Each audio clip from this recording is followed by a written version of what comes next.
find it so inspiring. Like there are people that I follow on social media when I remembered like when they went through a really hard time and I saw them get through the other side of it. And that's just really witnessing someone's journey. And I love that. And that's something that inspires me. So I'm like, I want to create that. I don't want people to think that this is some perfect Instagram or Facebook account. Brytta, welcome to the Blissful Bliss podcast.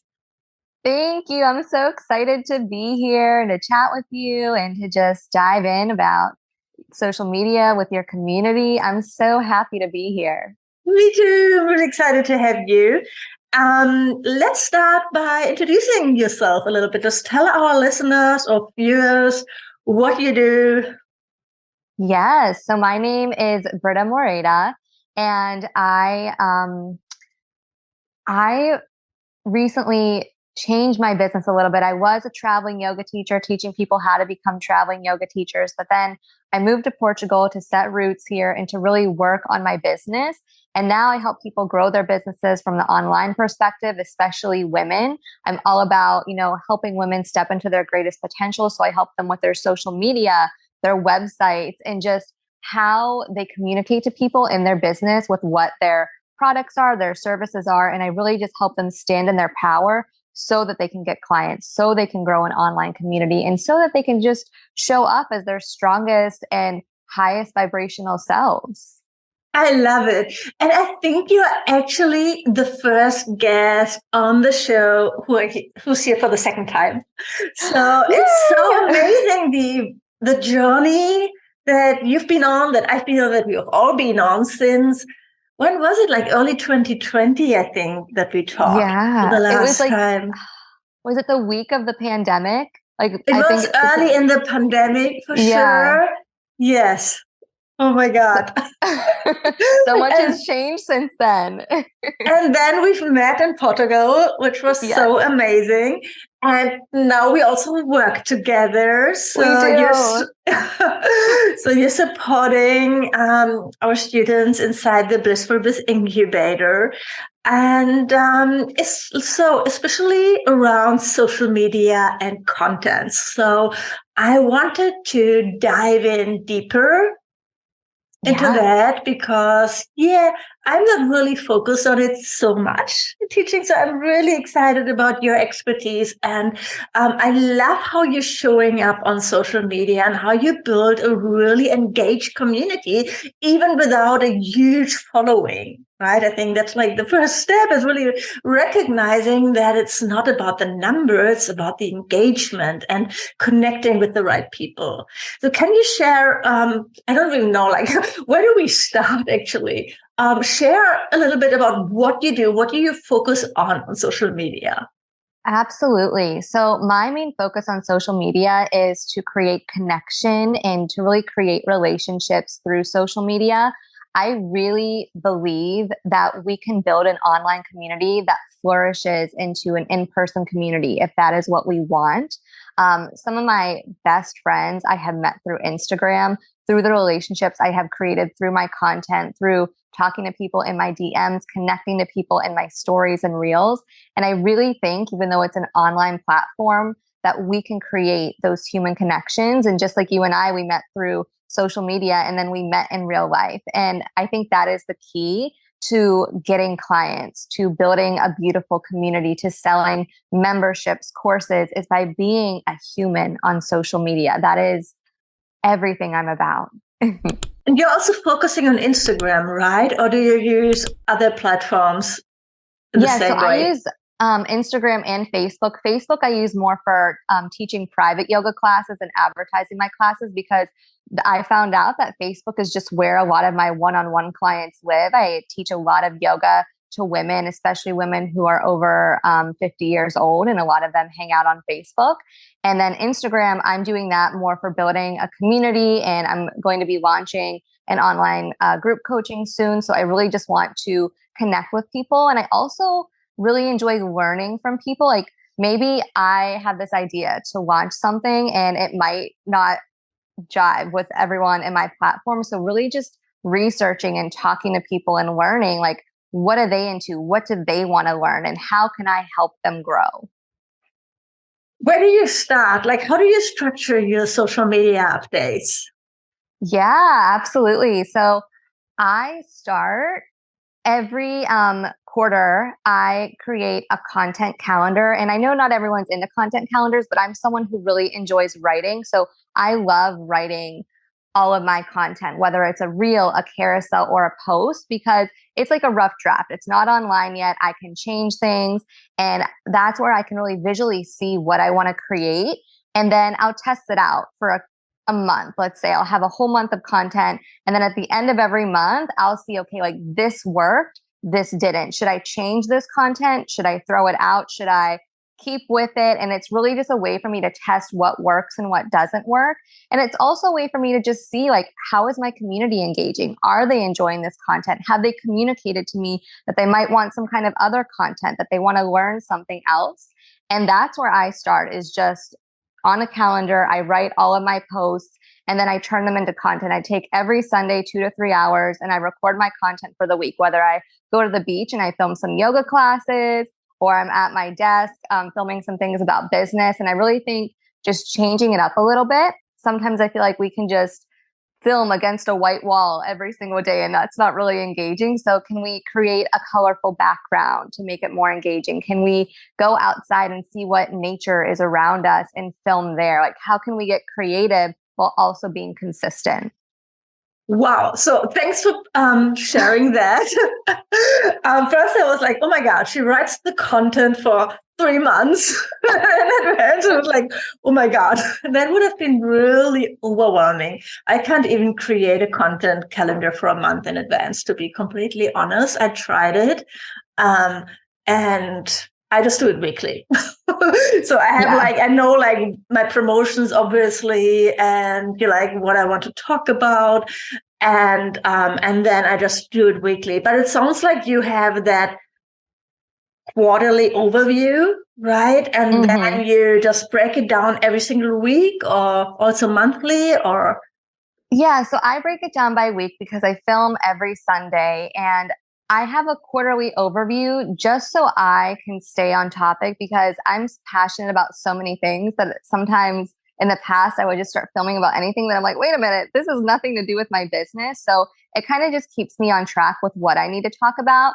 And then I give myself the flexibility to change that content every week, whether there's a holiday, whether there's some kind of trend that I need to be aware of. But just having some kind of overview helps me stay organized and on task.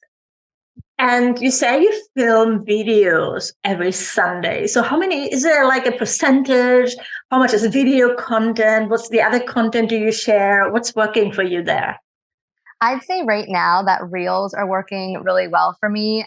It's something I had to get used to. I'm like, oh, I don't want to do reels. Like being on video is kind of scary. But then I'm like, you know what? It's the same as teaching yoga. Like, I have to be in a room of people and I have to be the teacher and be teaching people what they came to me to learn about. And I can do the same with my social media. So I typically film like 3 types of wellness, yoga pieces of content, and then I'll film 2 business content. So I post my content Monday through Friday, and then I take Saturday and Sunday off so I can go and enjoy life. But I really I want to give them that mix. Like, it doesn't have to all be yoga. Like, what else can we learn from yoga? What other skills can we learn that can connect us to yoga that I can also teach to people? I love it. And do you feel like, so we've started with talking about connection and community. Do you use your content there as well, like your reels, to build that connection, or is this more happening in stories, or how does it really work? Can you talk about that? Because I feel it's for so many people, it's like they feel they're just like posting and sharing and it's nothing coming back. They don't get any feedback, and that can feel like it's just costing a lot of energy. You never get anything back. How did that evolve, or was there how does that feel for you?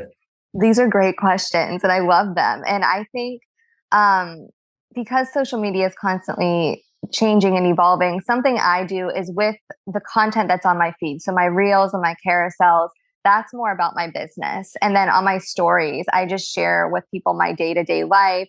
I share with them maybe about a book I'm reading somewhere in Portugal I'm traveling to, because I really want to create human connection. We can be posting content every day, but if we can't show up as a human, it's not really relatable. So just because, I teach yoga and I'm a businesswoman, it doesn't mean that I also like have a pet cat. I also love like certain desserts I love to eat. I want to show people that we can be human while still showing up in our businesses.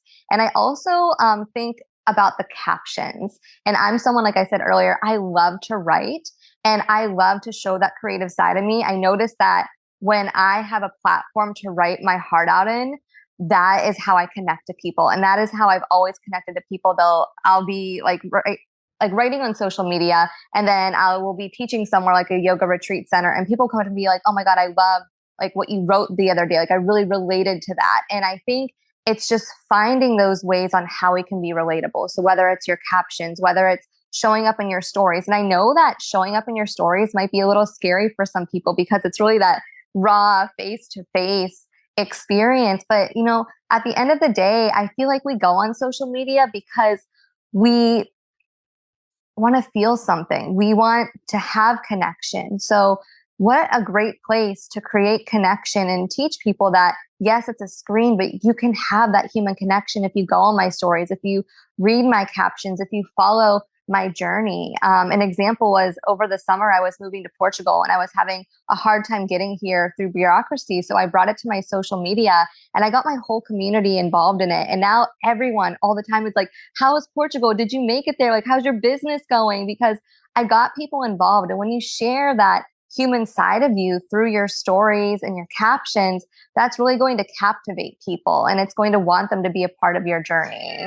I think it's especially sharing the struggles that you went through, right? Not only the highlights, my life is amazing, look at that beautiful sunset, or exactly. Yeah. And for me, sorry, Is your cat out of the way. Your cat in the background. Yes, I've like given her treats. I've opened doors for her, so I'm like, she'll stay quiet during this, but it's not happening. I should get Luna. Luna, katsu. Let's see if she's coming downstairs. She's still going crazy. There's so many cats here where I'm staying right now in Valdemossa.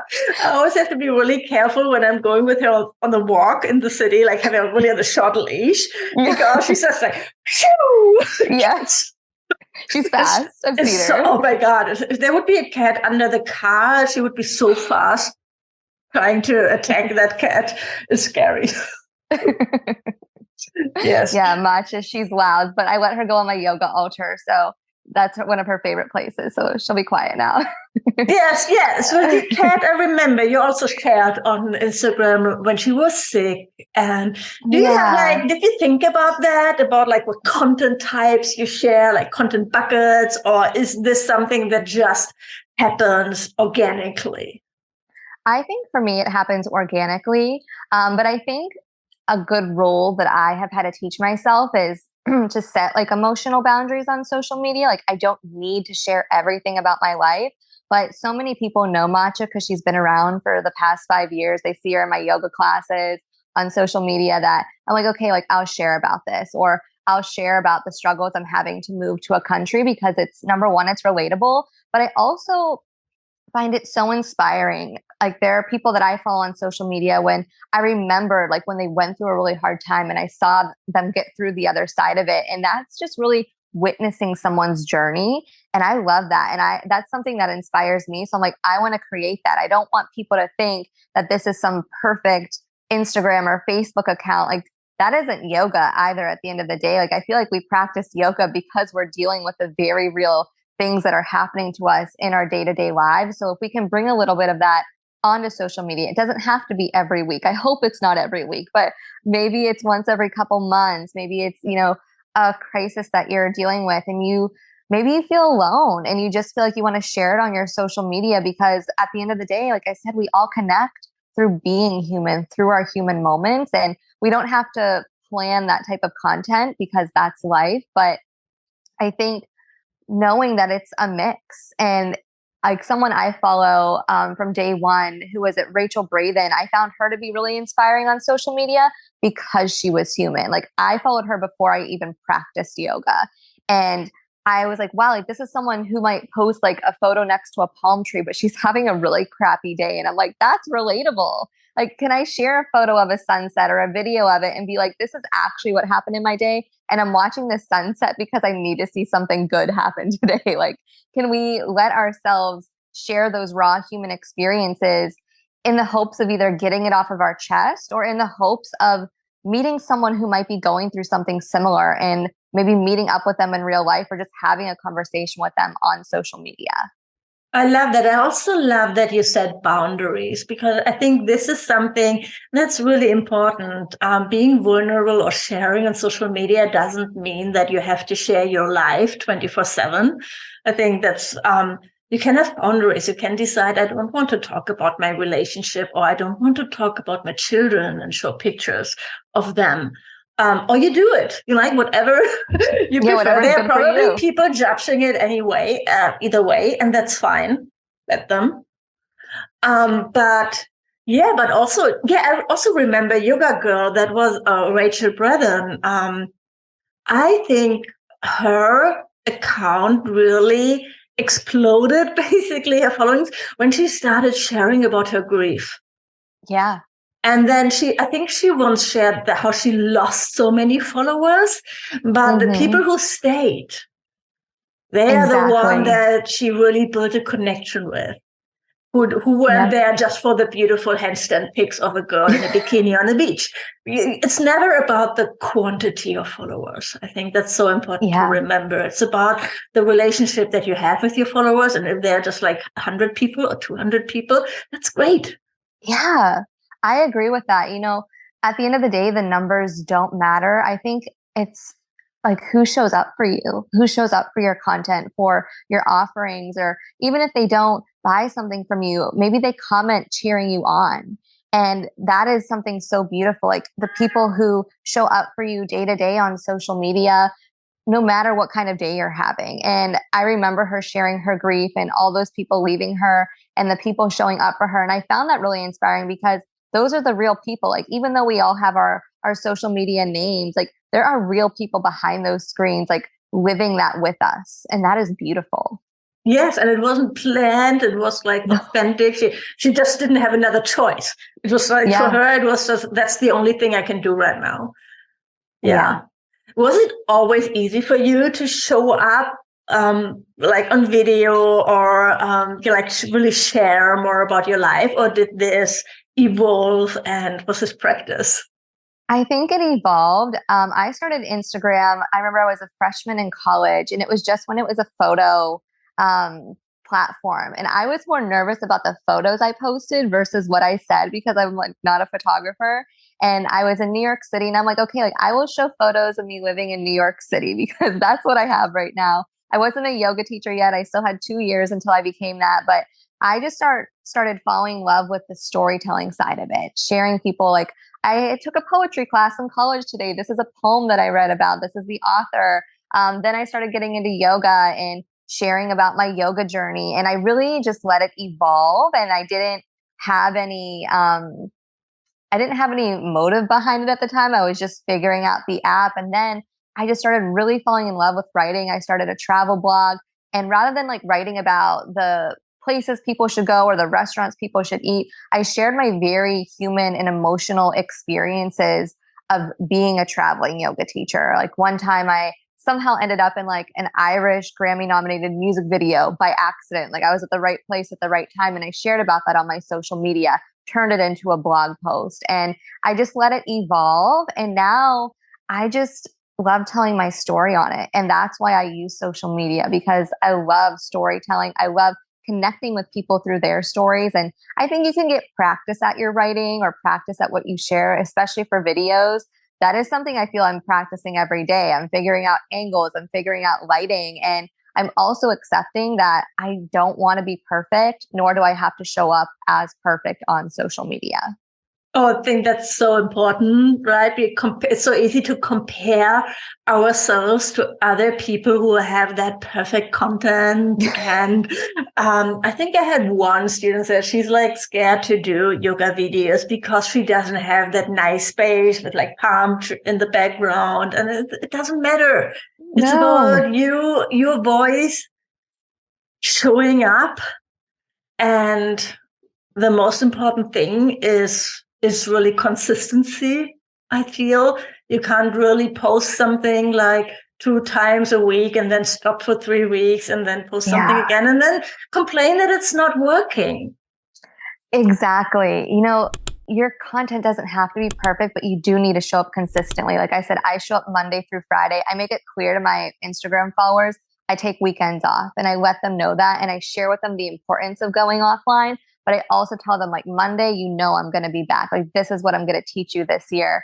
And I agree. Like, there are definitely people who will show up and then they'll disappear and then they'll come back and then they wonder, why am I not selling spots in my class? Why am I not selling spots in my group coaching? Why aren't people engaging with my social media? And it's because you're not there every day. If you show up on a consistent schedule and people know when you're going to post, people know when you're going to be online, then they're going to show up for you. But you have to do the work to be the consistent person on your platform. I believe consistency is so important as well. I don't really get it that you have to show up like at the same day or time each week. Like I never really think about that as somebody else. If they go live, or this is like the same day and time as they did last week or something. I never noticed these things. Maybe that's why I think it's not so important. You know, But I understand this, and I just learned this a month ago. And the reason being is because I moved to Portugal and I realized that a lot of my followers are on Eastern Standard Time. oh yeah, So I'm okay. like, oh, like, I'm like, it doesn't make sense to post at like 8 a.m. Portugal time when it's like, I don't know, 3 a.m. in New York City. And that's how I learned it. I was like, oh my God, like my followers aren't engaging because they're not awake. And I was Ah. like, I have to. So now I'm like scheduling my post for like 12:30 my time, which is 7:30 a.m. New York City time. And that's why I do it, because I was realizing like, oh my God, where'd everyone go? Oh my God, I'm so happy. Yeah, I've never really thought about it this much. I mean, I send out my newsletters and things in the afternoon in Europe, so I know they arrive in the morning in the US time zones. But sometimes I'm just like, I just want to share it now. It's like 11 a.m. here or 9 a.m. and I don't worry. And I think the algorithm is just going to show it to them anyway. So sometimes it's like, because when I go in my feed and I see posts that people posted, they show up in my feed, and then I go to their profile and actually they have like 2 newer posts that don't show up in my feed. It's so weird, right? It's not chronological anyway anymore. But good to know that you actually saw a difference. So it might be something to think about and consider. When is your Yeah, audience actually online still? exactly. And I just think about it from like a standpoint of people who work a 9 to 5. Like when are they at home scrolling on their phone? When are they commuting? When is lunchtime? I think about things like that because then I know, okay, these are the times people are going to be on social media. Yeah, always depending on your audience. But yeah, definitely. Probably in the day as well. Come on, they're all checking their social media when they're at their All the desk. time. Yes, they are. Come on. um, Oh, yeah, what was the next question I wanted to ask you? So we talked about boundaries, we talked about sharing vulnerably, like how it takes practice as well. And is there anything that has helped you really showing up on video, on being consistent with that?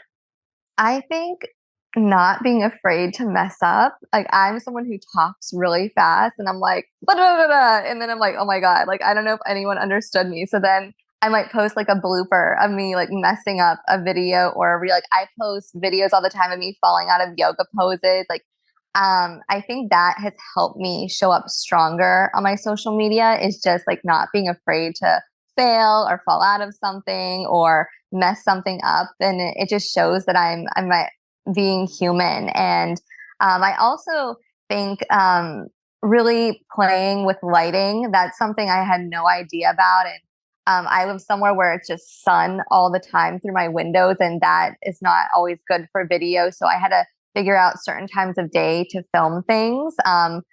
And that has taken me a couple months to figure out.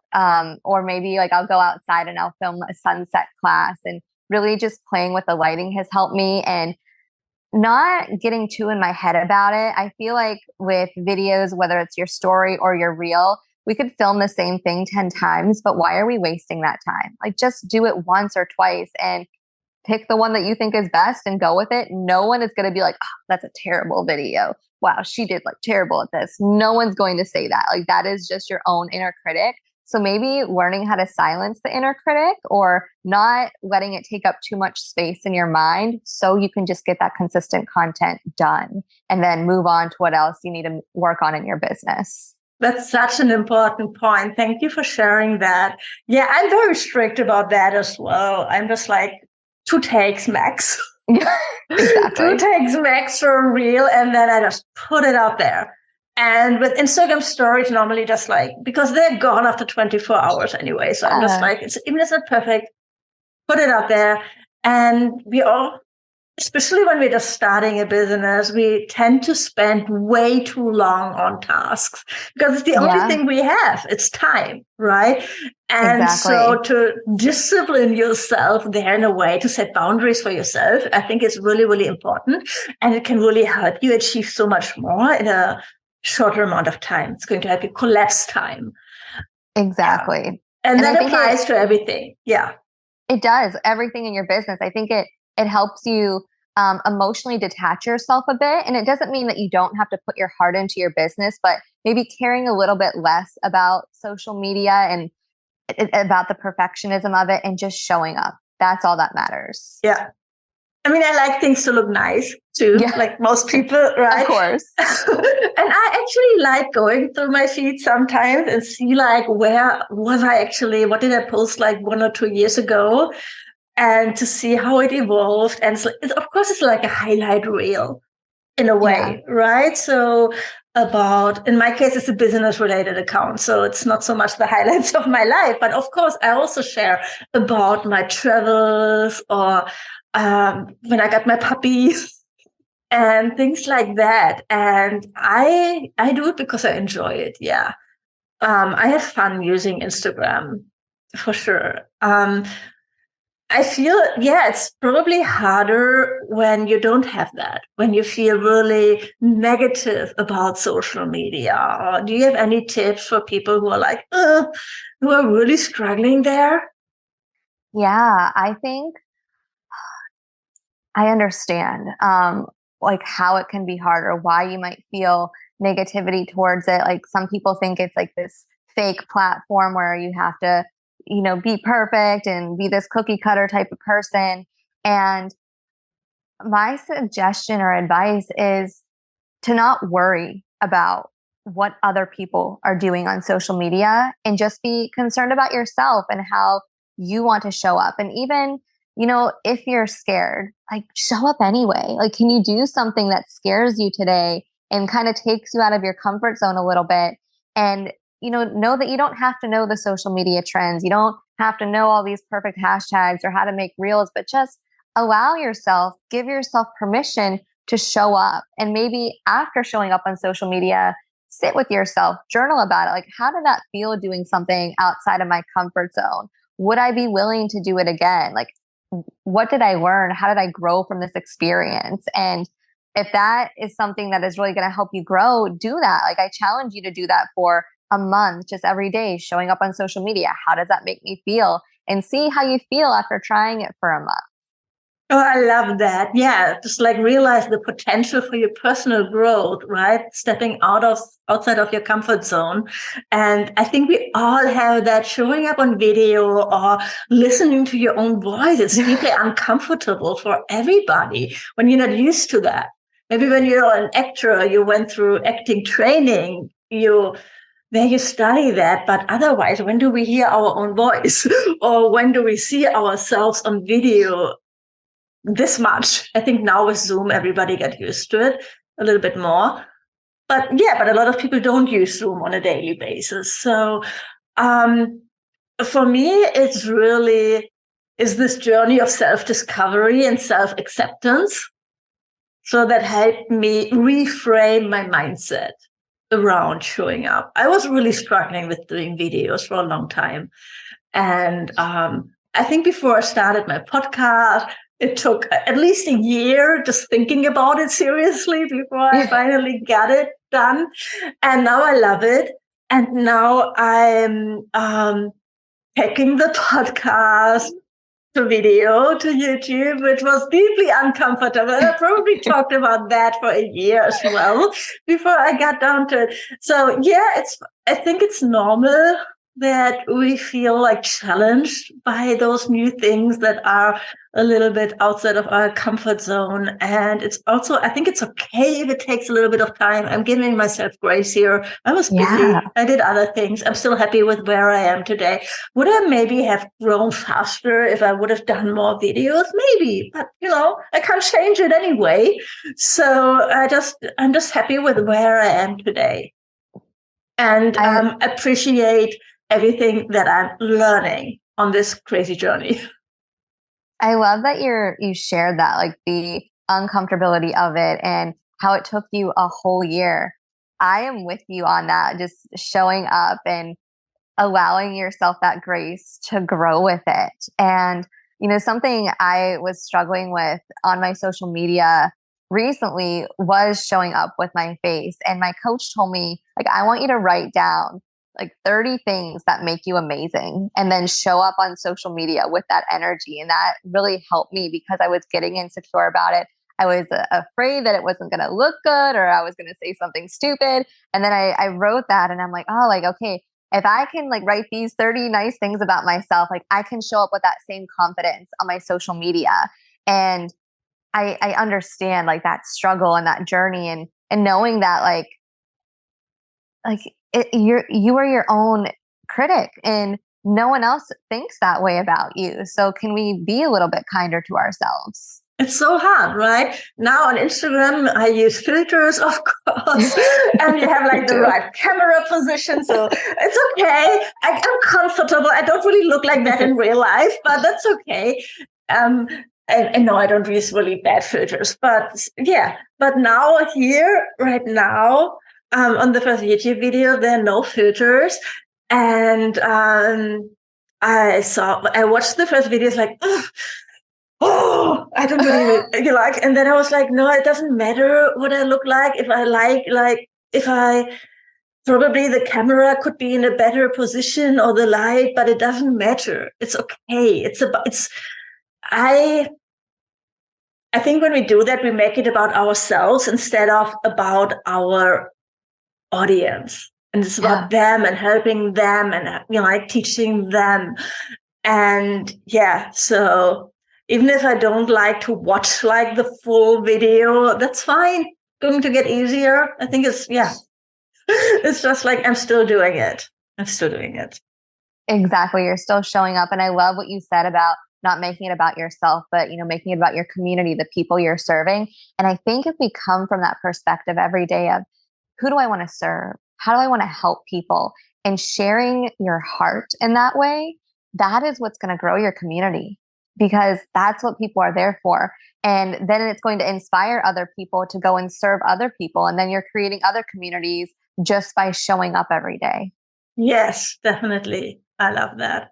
So, so how do you actually then, first step, obviously grow a community, but then how to use that to grow your business, to sell your offers? Yeah. So I love to sell. I get really excited about it. I feel like it's a game. I'm like, oh, how many can I sell this week? How many can I sell that week? I think that Instagram and Facebook, they have really great tools where you can link your offerings, whether it's in your bio or in your stories, or even sharing your post in a story and then linking it and talking about it every day. And I know you might sound like a broken record, like, oh, I got to talk about my freebie for the 10th time this month, but you're not a broken record. And if you're passionate about it, and again, you're coming from that service perspective, share those links every day. Maybe you go on Canva, which is this free graphic designer tool that we can use to create a carousel.